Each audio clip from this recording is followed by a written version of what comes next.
दरम्यान नागपुरात भाजप युवा मोर्चाचं काँग्रेस विरोधात आंदोलन।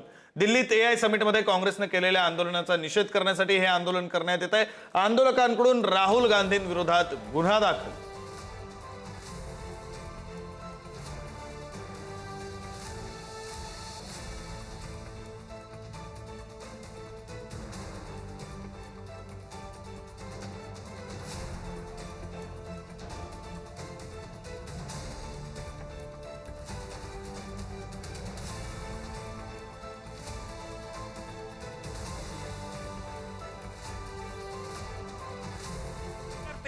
ज्या एआयच्या तिथे 20 राष्ट्रीय अध्यक्ष येत आहे, तिथे काँग्रेसचे लोक अर्धनग्न म्हणून काँग्रेसची देशाची बदनामी करताय।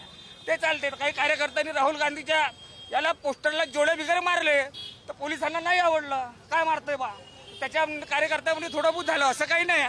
ते आमचे हेच आहे, ते सैनिक आहे। आम्ही वर्दीचा आणि याचा सन्मानच करतो। आमच्यापैकी कोणी कार्यकर्त्यांनी त्यांना काही बोललं नाही। ते चाले, त्यांनीच कार्यकर्त्यांना धक्काबुक्का केला। आणि आम्ही काही असे काही करणारे कार्यकर्ते नाही आहोत। कायदा हातात मोडून देणारे कार्यकर्ते नाही आहोत। कायद्याचा सन्मान करणारेच भारतीय जनता युवा मोर्चाचे कार्यकर्ते आहेत।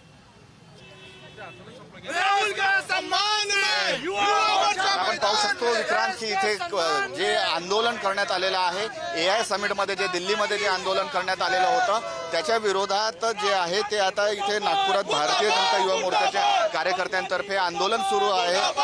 राहुल गांधी यांचा पोस्टर घेऊन हे आंदोलन करत आहेत आणि या राहुल गांधींचं जे अर्धनग्न पोस्टर घेऊन हे आंदोलन करण्यात आलं होतं, त्यानंतर पोलीस आणि जे भारतीय जनता युवा मोर्चाचे कार्यकर्ते आहेत त्यांच्यामध्ये आपल्याला झटापट पाहायला मिळालेली आहे आणि कार्यकर्ते जे आहेत ते थोडे आक्रमकही झाले होते।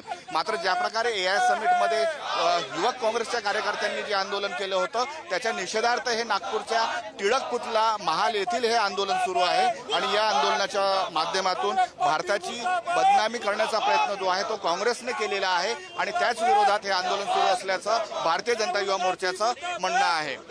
विक्रांत, धन्यवाद जितेंद्र दिलेल्या या सगळ्या माहितीसाठी। Thank you.